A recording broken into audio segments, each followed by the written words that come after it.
Hello, welcome to Recapping with Delora and Ashley. Please follow us on Instagram, Facebook, and Twitter at Recapping Podcast. Also, comment, rate, and subscribe on your favorite podcast platform. We're on all the things. We would love to hear your ratings of the movies and shows we review. Email us your audio file to recappingpodcast@gmail.com and we will play it during the show. Or DM us on Instagram and we will post and read it on air. Thank you guys so much for listening. Thank you.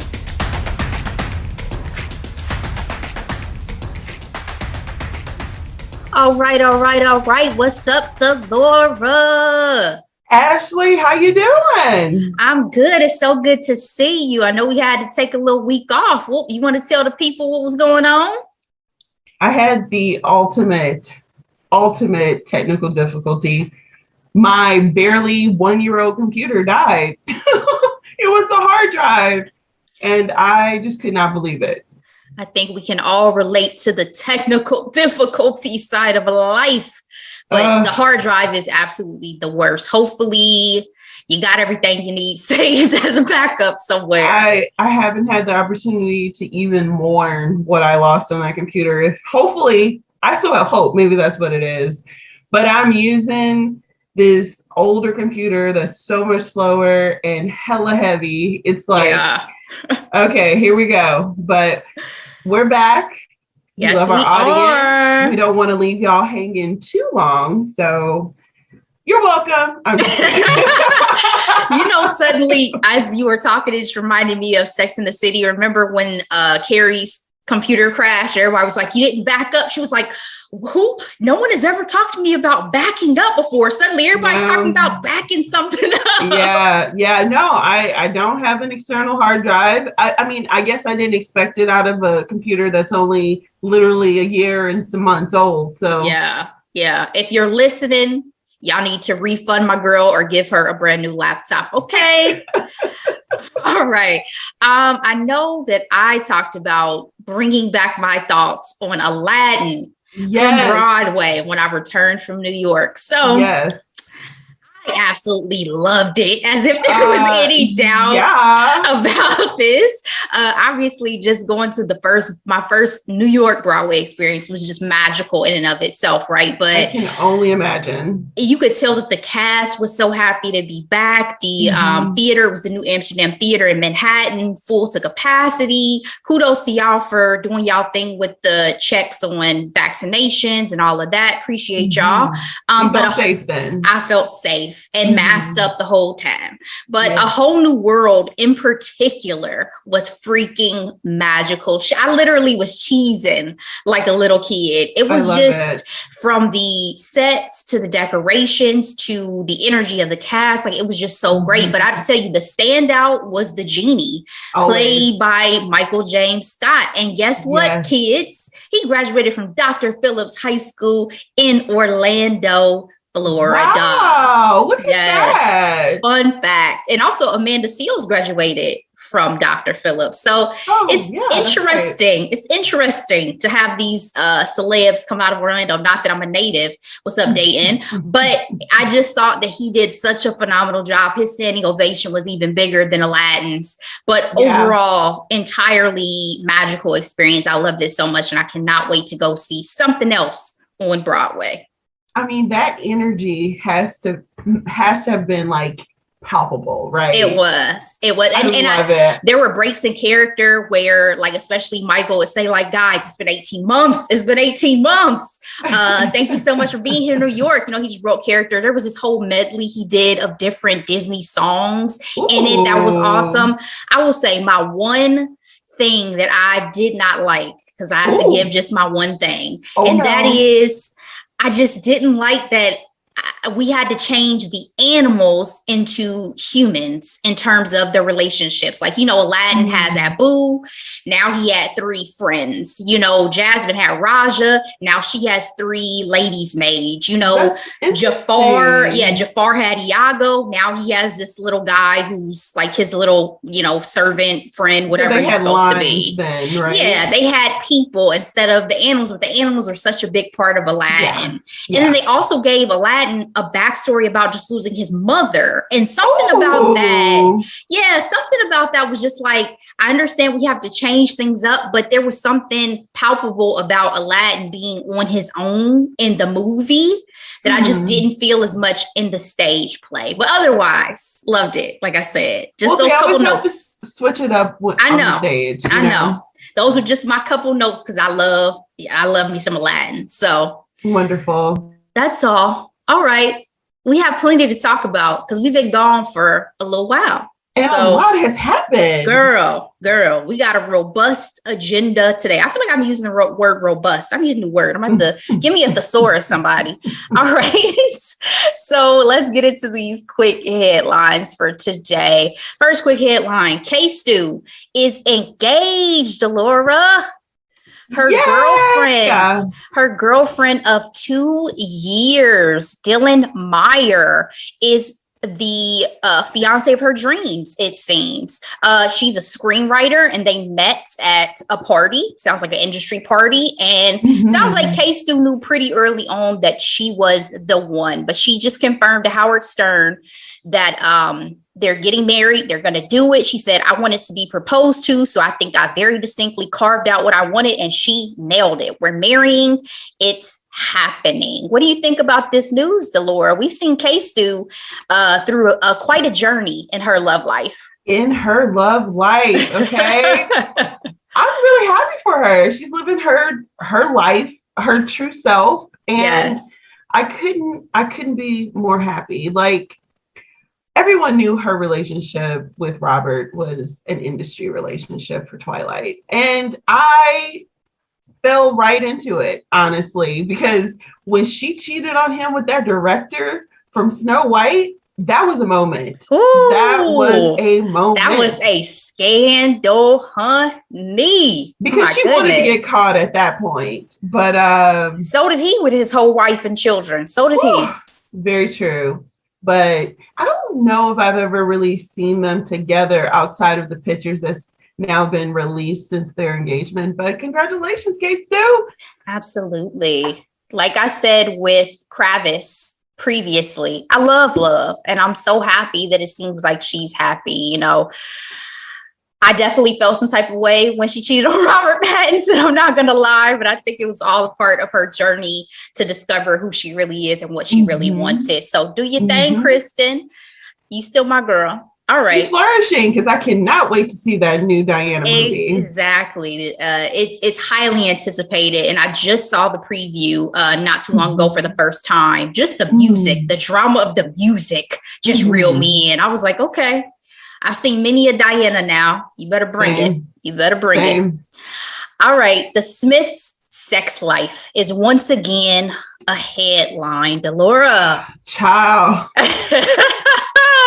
So this again had to go down on a red table talk, this time with Gwyneth Paltrow.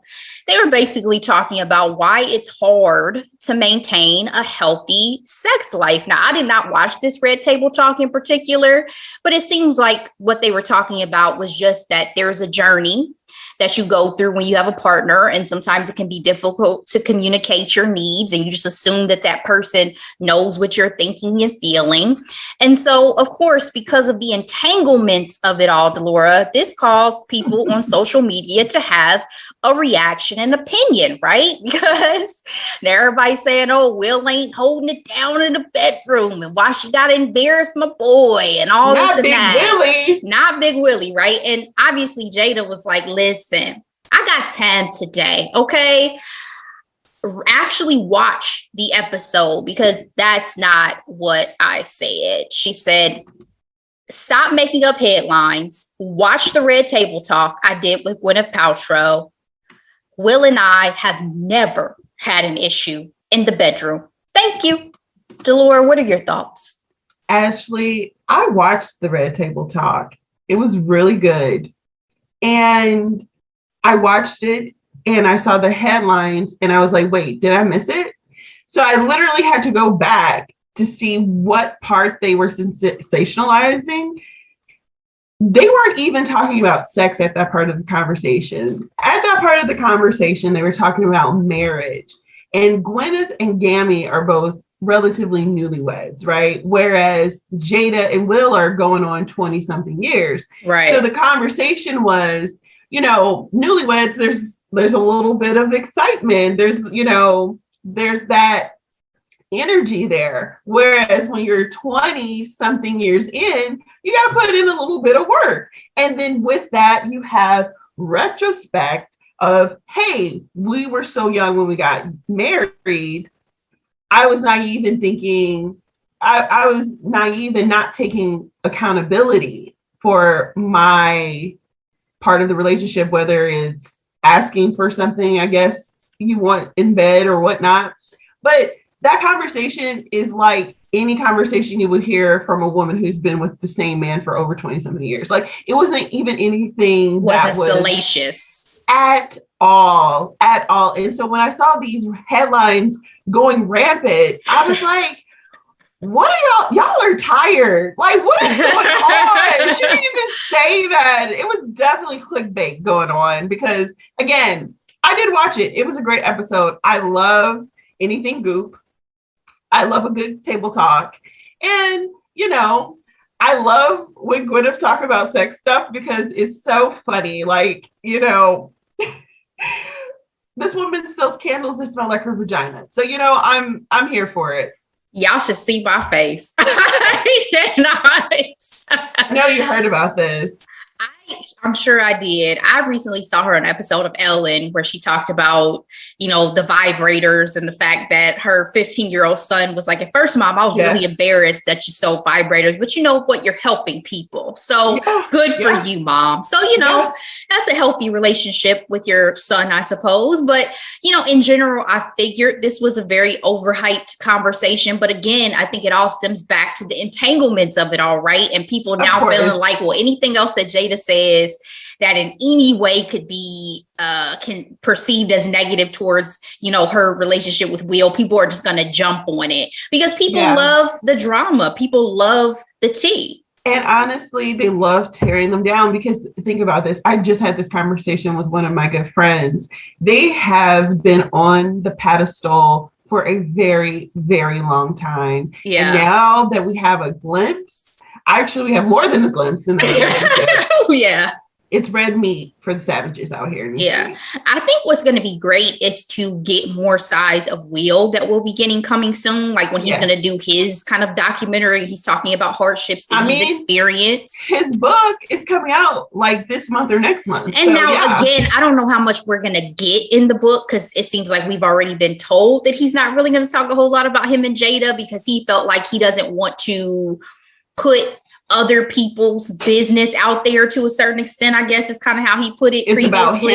Yeah. His side and his version. Yeah. You know? The headline that's going out around today is him being in love with his former co-star right now. Again, we heard about that in the GQ article, which if I was his first wife, I'd be like, don't talk about that. Okay. That's fine. That's fine. But what's your name again? The Sherry. Co-star? Oh, Stockard Channing. The co-star was Stockard Channing. Which again, let me say this, Delora, because I ain't say it on mic. The day we talked about Stockard Channing, remember I was like, oh, you don't know her? She was in First Wives Club. What I told you later, what I told you later was, why didn't I say that she was in Grease? She was Rizzo in Grease. So there y'all go, people. If y'all don't know. For me, it's the Tu Wong Fu, Thanks for Everything. That's where I know her from. That's my movie. Yes. Yeah. But yeah, I mean, in general, I think maybe that's what'll help too, is to get a little bit more of Will's vulnerable side since we get so much of Jada on such a regular basis. But in general, I didn't think this was a big deal. Will knows what he does. Jada knows what he does. Yeah, she was the messy one. That's why their business is out. But like Rachel said, it's like, does Jada like attention? Like, what is this? I mean, she has a whole show. So yeah, and she's an actress. So I'm going to say so.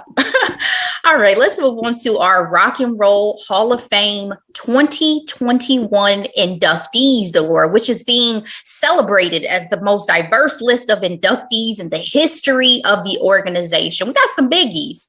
We got Miss Tina Turner, okay? Which if y'all didn't realize, we did a whole recap of the Tina documentary. So please go back. Dolores having a moment. I love you. If y'all have not listened to that recap, please go back and listen to it. But she already was inducted previously, right? With Ike. As a group. So this is her being inducted solo. Yes. Carole King. Oh, absolutely. Absolutely. Carole King as well, who was previously inducted. And now she's being inducted solo. We have the Go-Go's. We have J to the Z being inducted. We have the Foo Fighters, and we have Todd Rundgren. These are in the performer category. I didn't even know there was this many categories. Then we have the Early Influence Award, which is Kraftwerk, Charlie Patton, and Gil Scott-Heron. Musical Excellence Award, LL Cool J, which I want to do, who was nominated 6 times previously. So good for you, LL. As a pioneer of hip hop, you should have been one and been an inductee. Okay. We also have Billy Preston and Randy Rhoads, and then our final Amit Edergan Award, Clarence Avant. So just wanted to read those out. Congratulations to everybody. Congrats. The Rock and Roll Hall of Fame induction ceremony took place Saturday, October 30th, but we will actually get a chance to watch it on HBO and HBO Max. It is going to be airing on Saturday, November 20th at 8 p.m., guys. So check that out if you're interested. Right in time for Thanksgiving. I saw LL had Eminem and J-Lo up there with him when he was performing. So I'm definitely going to be tuned in. Oh, the Twitter said J-Lo was trying to find her notes, and it had me cracking up. Listen, we all know what J-Lo's talents are. We don't have to pretend. Okay. Laura, we just had Halloween. I saw you posted a picture of your Halloween costume. I did not dress up this year, but next year I got y'all. I'm still sad. I felt some type of way. Why didn't you dress up? Because there was nowhere that I felt like I needed to go that, created this need to do it. And then, girl, I literally had heard from one friend the day before, like, oh, yeah, we're going to go downtown.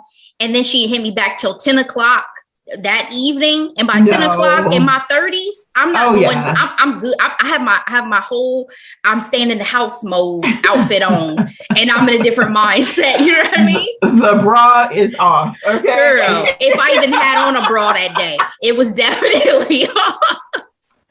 But give me your favorite Halloween looks from celebs that you saw on these internets. Oh my gosh. There were so many. I was posting all the celebrity costumes like for 3-4 days straight on our Instagram stories. So that Adam Rapone, that shit got me. I was cracking Actually, up. That by far has to be in the top 2, period. Period. I was done when he was like, I am Nicki Minaj's cousin with the blown up balls. I really loved Tamron Hall and her Cardi B pregnant costume. That was super, super cute. Yeah. Lovey, one of my favorite influencers, she had someone who wasn't famous, but she had a person in a trash bag with a Starbucks cup that had GOT on it. So it was like, yeah, I'm the final season of Game of Thrones. Straight trash. Exactly. Very, very clever. And then the other standout for me for best celebrity costume would have to be Normani. She dressed up as Selma Hayek from Till Dusk Till Dawn. Mm-hmm. Mm-hmm. Amazing. But there's so many. There were so many clever ones. Oh my God. There were so many. And, Halloween is my second favorite holiday. So I was gagging for every single look that I was seeing. Yeah. So let me say that this is the one day a year I wish I had a glam squad, because let's do it. Let's do it big. Yeah. Yeah. But, oh my goodness. Sorry, Sierra. TLC. Yeah. I mean, I also, I know people kind of hated on the Selena bit a little bit, but I love the performative costumes. Like, so on that note, one of my favorites, and I can't believe I'm going to say this, was Marlo from Real Housewives of Atlanta as Whitney Houston. I was not ready. I didn't see that one. Oh, go to the Shade Room. Okay. They have the post. She did a whole thing. It was like a whole little homage to one particular video look that Whitney had. She had the hand gestures down. She had the smile down. Like, I just, I love me some Whitney Houston. So that was top 2 for me. And then Tiana Taylor as Madam Slay from Black Panther. Tiana. Body, Audie, sis. Amazing. If you're not in the next Black Panther, I'm gonna be upset, because you deserve a spot in that film for that costume alone. So those are my top 2 favorite Halloween celeb looks for 2021. I also want to give a special shout out to Iman's performance of Us on Dancing with the Stars. Yes. Right up, Iman. He got Threw it down. First perfect score. It was amazing. Y'all need to find that on the YouTubes and the Twitters and the something, because that performance was legendary. It was amazing. That's it for quick headlines today, Delora. Let's move into our 2 major hot topics. The first one is one that I don't think is going away anytime soon, and it's so sad. It is the Alec Baldwin Rust set tragedy that we've been hearing about now for a couple of weeks. So if you are unaware, while filming his movie Rust on Thursday, October 21st, Alec Baldwin fired a prop gun that injured director Joe Souza and killed director of photography Helena Hutchins. Rest in peace, Helena.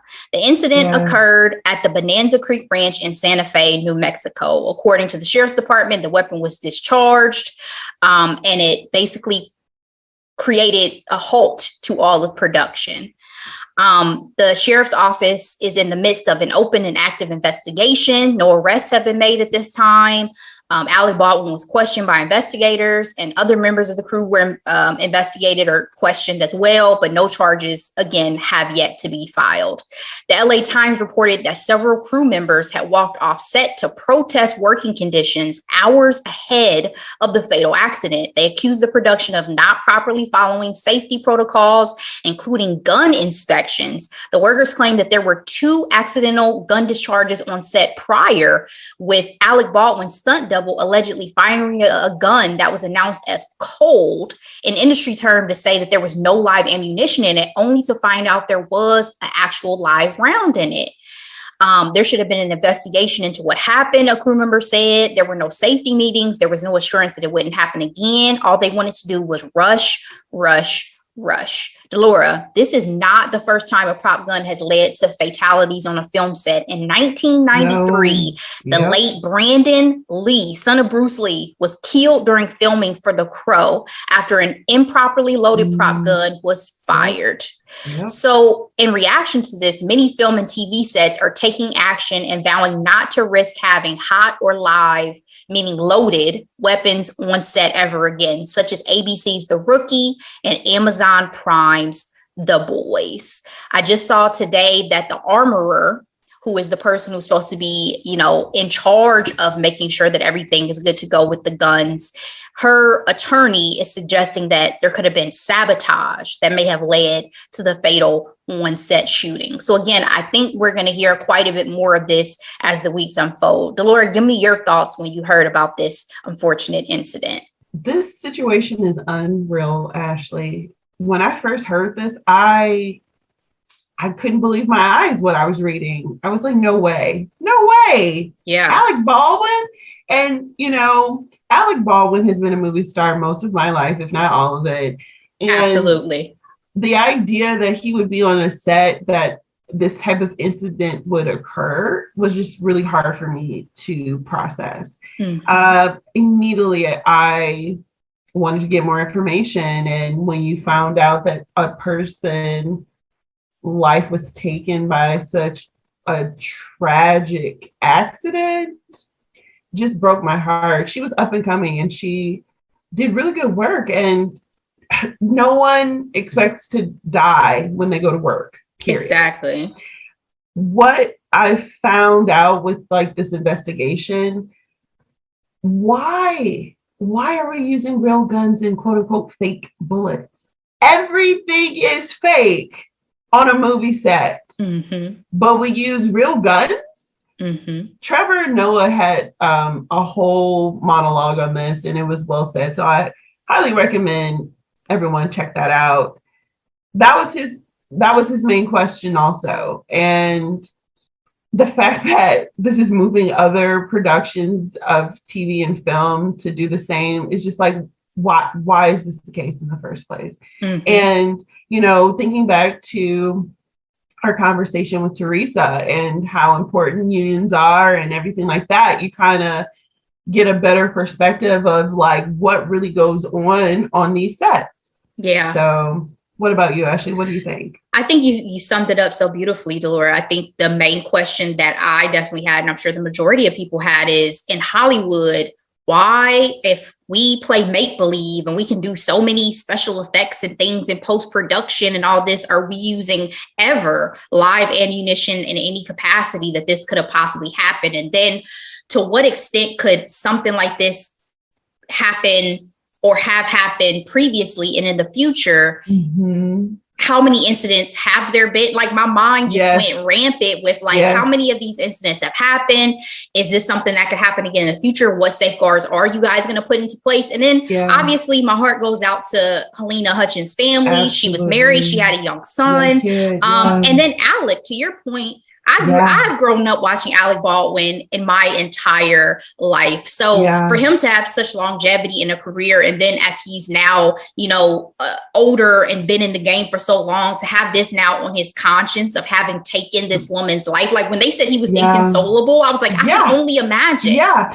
And the fact that he's talking, I mean, I know he's doing this out of a level of shock. I mean, I don't have any desire to know his mental space right now because, again, I could never imagine, but that's a lot on your conscience. That's a lot. I do think it's a lot to be talking to the reporters right now, but you know, I don't have any advice for him. All I can do for him is pray for him, frankly, because I don't even know what to do.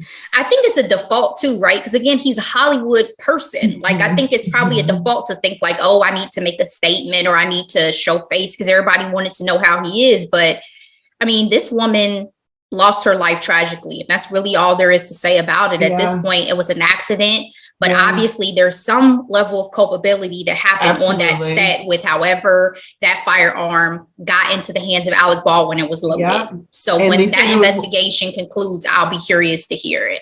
Yeah, they said it was low budget. So it makes you wonder, like, were they cutting corners? And that makes them liable, you know, even though. Well, the fact that there was a walk-off and there was a concern of safety. Absolutely. There's going to be some level of liability. So we'll see what happens. But again, rest in peace and prayers to Helena Hutchins, to those folks who are going to be involved and traumatized for the rest of their lives because of this. Very unfortunate. So sad. All right, Delora, our second hot topic. I wish it was lighter, but it's not. Zayn Malik and Gigi Hadid have broken up. And this time, most likely for good, Delora. They have dated on and off for years, since like 2015. They share a daughter, Kai. But last week, Zayn released a statement following a TMZ report that Gigi's mother, Yolanda, was considering filing a police report against him for striking her. Malik told the outlet he adamantly denied Yolanda's false allegations. And in a statement from Gigi's rep, Gigi is solely focused on the best for Kai. She asked for privacy during this time. Now, last Wednesday, Zayn pleaded no contest to 4 charges of harassment against Yolanda and Gigi. He was fined and is on 90 days probation for each count, totaling 360 days. Additionally, Zayn must complete an anger management class and a domestic violence program and have no contact with Yolanda. While Yolanda alleged in court documents that Zayn shoved her, the singer denies having any physical contact with her. Us Weekly was told by a source that Gigi has now spoken with lawyers following Zayn's alleged dispute to decide custody. Delora, this was a shocking headline for me. The way that this all unfolded was very shocking. What were your thoughts as this unfolded over the course of a couple days? Same. So shocking. Honestly, they are so low key. So, the way Gigi has come back on the modeling scene, you forget that she had a baby a couple of years ago, and it's just so unfortunate because whether or not he hit her mother or not, the fact that the argument got so heated, words can cut worse than hands, so I'm sure things were said that could never be taken back. And it's just a really, really sad story to hear about a family breaking up in this way. Absolutely. I loved Zayn even back during the One Direction days. Like, he was a standout favorite for me. Yeah. So when his relationship with Gigi, who I also love in her whole modeling world, first came together, I was like, oh, they're so cute. But then they weren't a couple that I really invested in because they've done the on and off thing for so long. You know what I mean? Long. But I guess it's pregnant. Exactly. But I guess it's sad to see, like, oh, this is how it's all going to possibly come to an end. Like, it's just so messy. It's so ugly. Can you even take him back after this? He attacked your mother? I mean, can she? Yes. Is she? I don't think so. Based on the way it seems like that family is, the Hadid family seems so close. You know what I mean? Like, I don't think so. But then again, this is celebrity culture and news. You can never say never. Again, it just seemed like it got so ugly. And I'm like, y'all have a whole baby now that you have to consider. Like, it's just very unfortunate. And I'm imagining they did all this in front of the baby. I'm not sure because apparently this happened when Zayn was at the house and Yolanda was at the house, but Gigi was away. So I'm not sure if the baby was there or if the baby was with Gigi. I gathered that the baby was there because he was saying something along the lines of, I'm going to do whatever it takes to protect my daughter or whatever. So yeah, I feel bad because it also kind of plays into the rumors that he was very moody, right? Like, he's a moody kind of guy. So I don't know. It's just really sad. I don't know what else to say to that. I guess we will see what happens after, exactly. But, we can only ever speculate. This could also really hinder his recording career, possibly. We never know. People come back all the time for all sorts of things, but I will say it doesn't seem like the fan support has diminished at all, especially like on Twitter. I saw a lot of like protect Zayn and support Zayn, which I don't know. I always feel really conflicted and strange about when it comes to situations like this, because what if you're supporting this person and it turns out he really is. It's the internal patriarchy coming out, right? You internalize it to where it's like, oh wait, what? Like, even if I was a big fan, which again, I liked him, from the time he's been a celeb or whatever you want to say. I'm not that. No one has that level of fandom for me anymore where I'm like, you can't do these things. Yeah, you can. I don't know you, as I said many, many times. So again, you may be good at one or two things. Yeah. But that does not negate you and your personal opinions on anything. And if you shoved the mother of your girlfriend, I wouldn't know. Like, I can't vouch for your character. So, sir. So yeah, that was a little cringy for me because I'm like, y'all are throwing such strong support. I'm just going to sit back and read the headlines and see kind of how this all unfolds. Y'all do y'all, I guess. But we'll see what happens. We have a follow-up on this in future weeks, guys.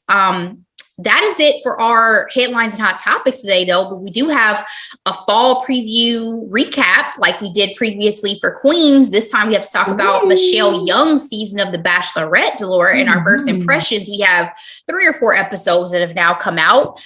What do you think so far of this season of The Bachelorette? Okay, it took me a lot to start watching it because I'm not going to lie. I kept asking myself, is Michelle boring? Like, I don't know. But I finally watched it. I am completely up to date. I am invested.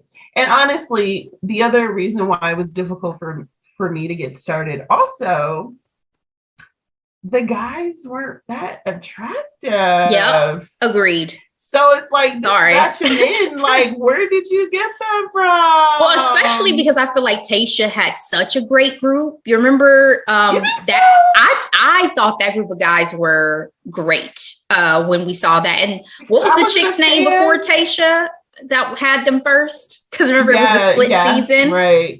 But I thought that was a good group of guys. And then Brendan obviously has completely changed my mind on his character ever since Paradise. The guy that Tayshia picked. I don't know. He wasn't my favorite. No, he wasn't my favorite either. But I thought the overall group of guys was better than this one. And so Michelle's young group right now, I am so sick of these random piercings all over. Like, there's just too many piercings around. Like, one guy has a double piercing with a hoop and a diamond, like another Nate. Even though I don't mind Nate for a relationship, but his piercing and nose piercing is just a lot for me. See, Nate is a cutie. I think Nate is a cutie.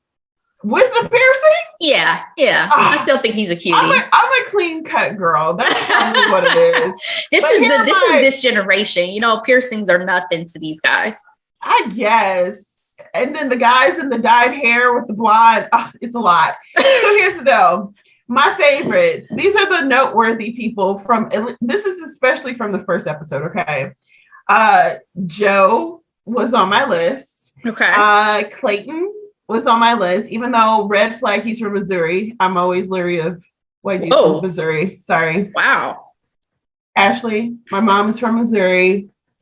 Several of my first racial experiences happened in Missouri, so maybe I'm a little biased. I don't know. You got it, girl. I don't know nothing about Missouri. Nate, I do like Rodney, and then I like Olu. So those are kind of like my favorite guys right now. So, how far are you in the season? I'm completely caught up as well. Okay. I just finished episode 3. Yeah, 3 today. I agree with you though. The guys did not wow me, which I think I told you even when they first posted them on like I was like, what is this group of guys? But I think some of them have definitely grown on me because, you know, you always have to get into the season, see their personalities, all of that. But Jamie showed his whole, spoiler alert, guys. Yes. Jamie showed his whole ass. Sure did. That was very disappointing. He wasn't attractive to me. I was not impressed by him. It wasn't even that for me. It was that he was so open when they did the whole mountain climbing thing, and he was so supportive, and he gave the whole story about his mother. And so to see just that switch flip of like, oh, but you're not an honorable person, and you can't stand behind your word, and you are a liar and manipulator. Zero accountability. And then that conversation he had with the producer talking about, she's acting like she's on spring break. Sir! This is the process that you signed up for. I love that. First of all, for any future Bachelorette contestants, you're always on camera or mic'd unless you're probably in your personal space. So if you go to a producer, just know that is going to be put into the show. This is entertainment, people. If he thought that was a private conversation, he was greatly mistaken. But I love that she gives no second chances. Michelle is like, if you show me who you are, you out of here. The words right out of my mouth. So like, again, Michelle, if you listen to this, hopefully you didn't stop listening when I called you boring. What I will say is she has this grit. You're not boring. She has this grit and this spine of steel where she was like, you did what? Bye. Deuces, she is not afraid to send someone home. And I love that. Oh boy, night one. I found out she was scheming. Okay, let me go ahead and walk you out real quick. She's like, I'm here for my soulmate. My soulmate will not play these kind of games. Exactly. Make these bad decisions. It's interesting you put Joe on your top list because my thought was, would I have given Joe a second chance after he ghosted me? Was from the first intro. That was my first introduction that I put him on my list. But yeah, the ghosting thing, I'm surprised she gave him a second chance. Exactly. Because here's the tea, guys. she actually DM'd him in real life years prior to The Bachelorette. And I guess she had DM'd him. They're both from Minnesota, both played college basketball. DM'd him about basketball. He ghosted her after 2 messages. So I think he explained. And one thing I like about Joe now is that Joe is the strong, silent type. He's not one of those who's involved in the fray and running his mouth. And we've seen some of the guys kind of get into it. The whole Peter Will situation was very annoying to me. I don't like seeing grown men go at it like that. I felt like Peter exaggerated what happened with the narcissist joke. It was a joke. You can't take a joke. Get over yourself. Honestly, that kind of proved his narcissism. I'm like, you didn't see the irony in this? Yeah. Exactly. It got to a ridiculous schoolboy level to me, which I didn't enjoy. I will say in my final thoughts about The Bachelorette so far, Michelle's looks have been beautiful. Her dresses, the sparkle, so first beautiful. Dress, the first night, but also that purple gown. I don't even like purple that much, and that was everything for me. It was amazing on her skin. Yeah. I also love this Tayshia Caitlyn host combo. Like every time they're on screen, I'm like, I love you guys in this role. They are playing the girlfriend role and they do it so well. Yes. Like, they, kind of tease the guys. They try to get the tea and they tell you everything. And they are there when you need a shoulder. They're like, whatever you need to do. If you need to cancel cocktail hour so you can get yourself together, we will do that for you, sis. They offer humor. They offer beauty, because I love seeing everything that they wear as well on screen. Looking amazing, by the way. I love Tayshia. I feel like I have more of a connection with her than I do Caitlyn. So yeah, I think probably because we watched her season versus I did not watch Caitlyn Bristow's full season. Guys, episodes of the new season will continue to air on Tuesdays at 8 p.m. on ABC. Check your local listings, so be sure to watch that. I can't say that I have strong faves because to me it's too early. Like I still need to get a little further along in the process, I think, because I feel like people are going to continue to show their ass over the course of this season. And so I can't put my hat behind anybody just yet. We're going to see what happens. But I was going to say in my final thought that I don't have hope that this process is going to work out for Michelle, because we just saw the previous Bachelorette and her do break up Blake after 2 months. So I'm hoping for the best for Michelle. But I guess with the series and the franchise, it's like, this is cute. I think I love how decisive but is she gonna find love? She is. I feel like she might not have that problem.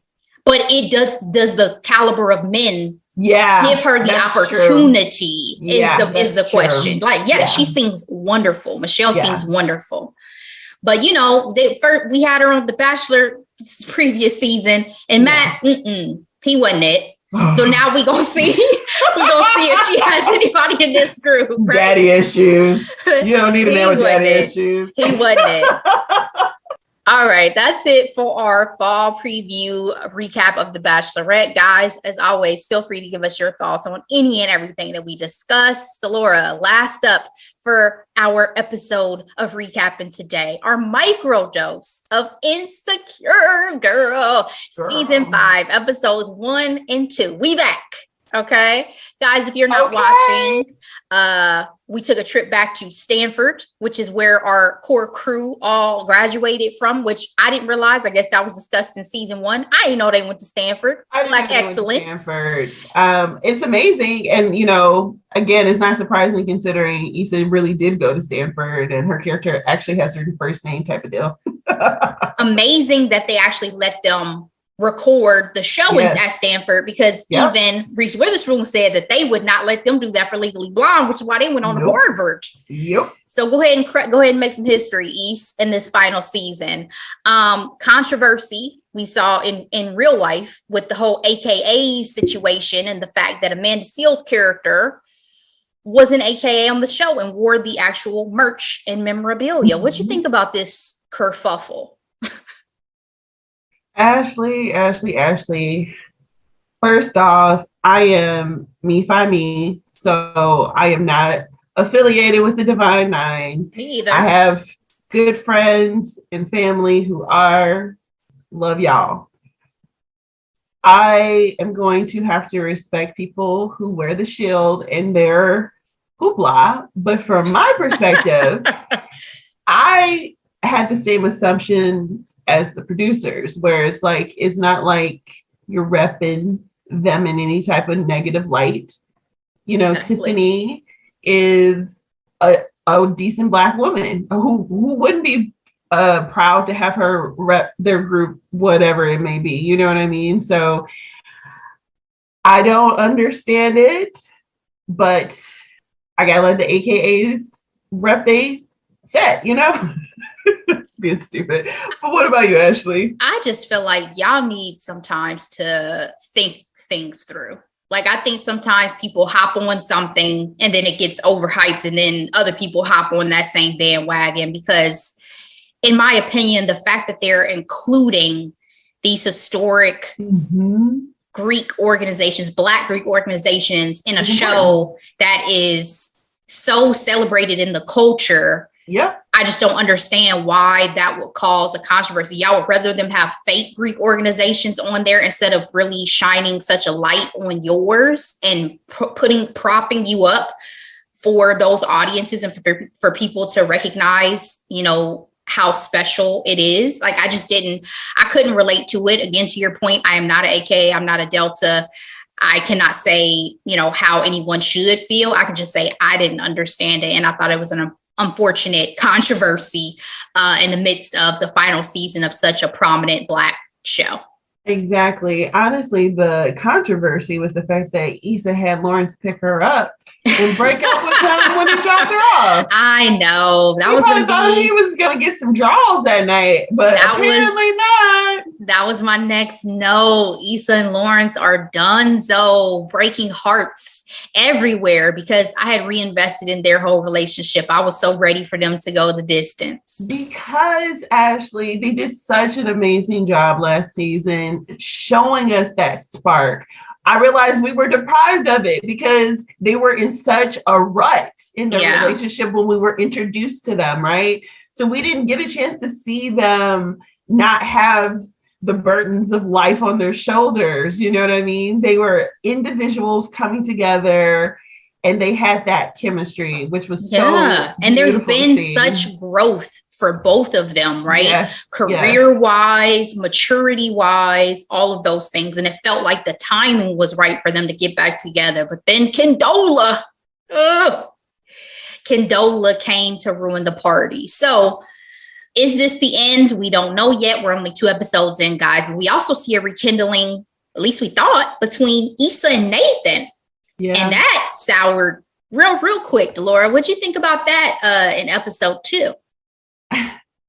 Ashley, 2 things came to mind. The first was, damn, Nathan, you know, with your fine ass. Go ahead.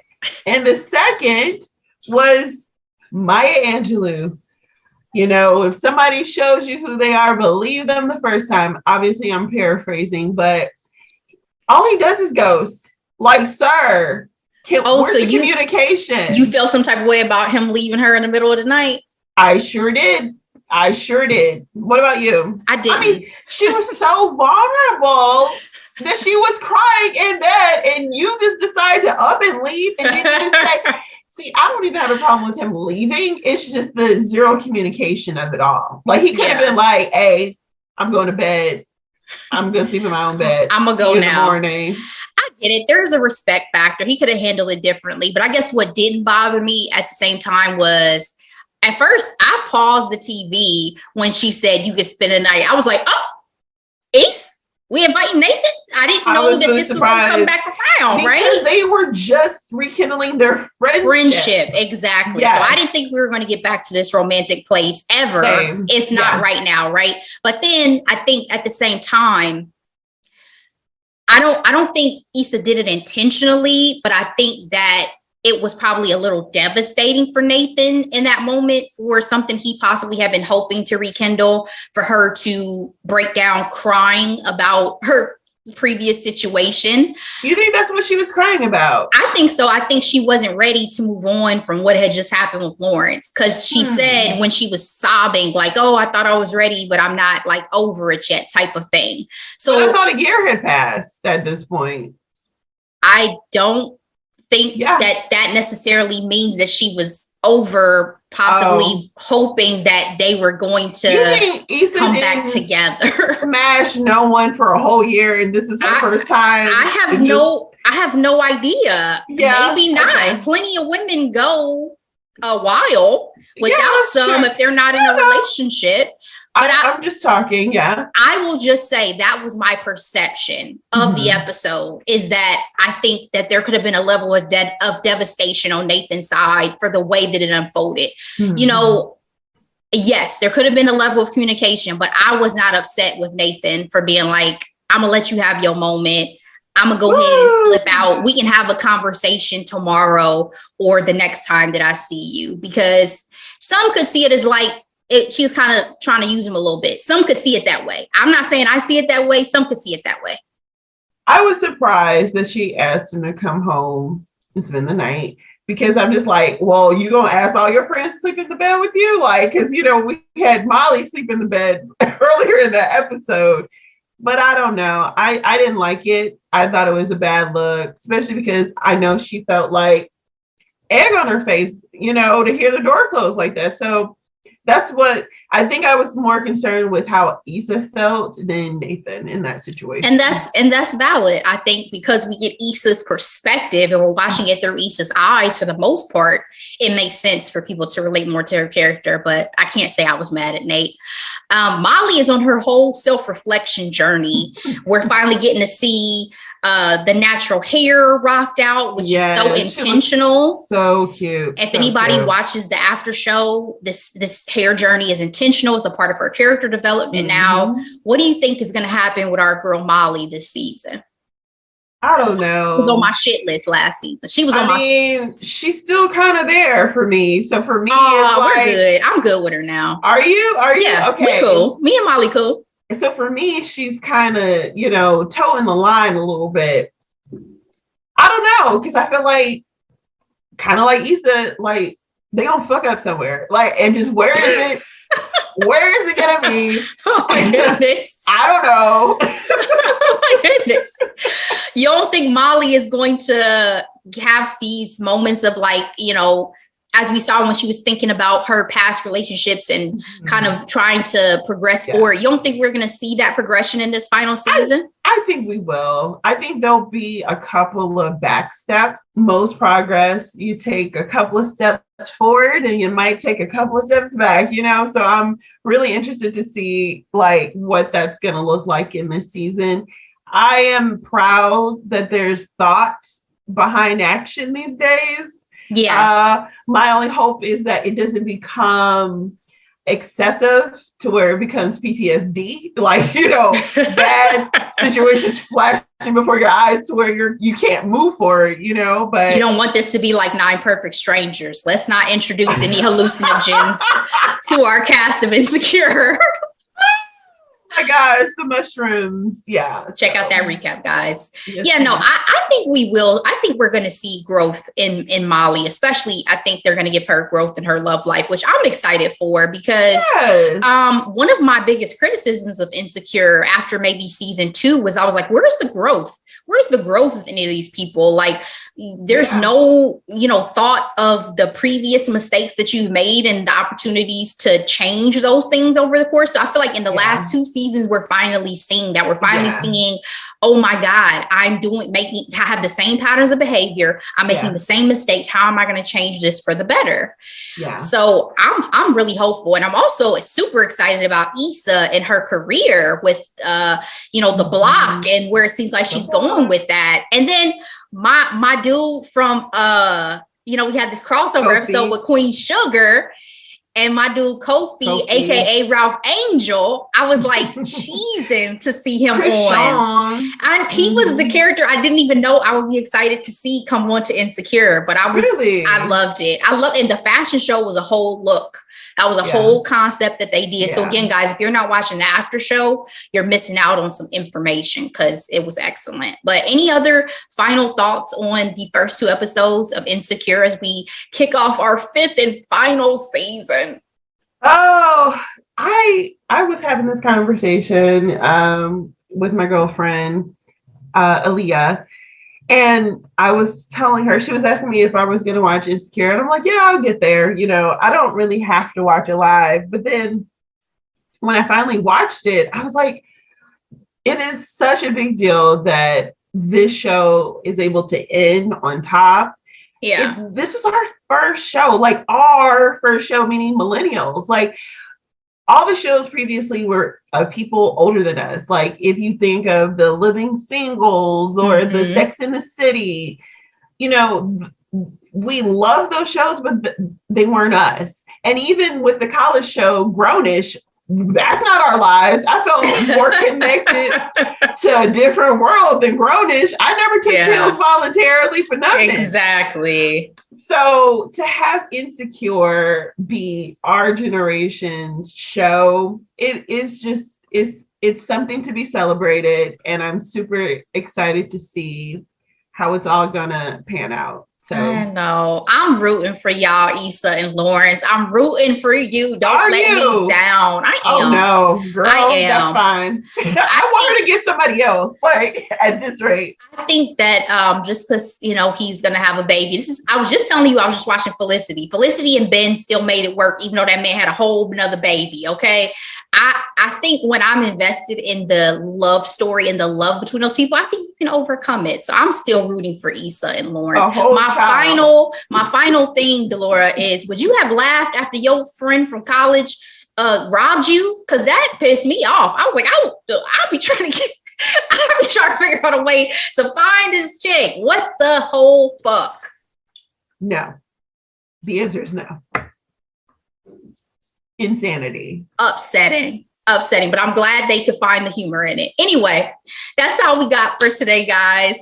Please give us any thoughts that you may have on Insecure, on The Bachelorette, on all these hot topics and headlines. Thank you so much for listening. As always, we love and appreciate you. Be blessed. See you next time for what, Delora? What's the recap?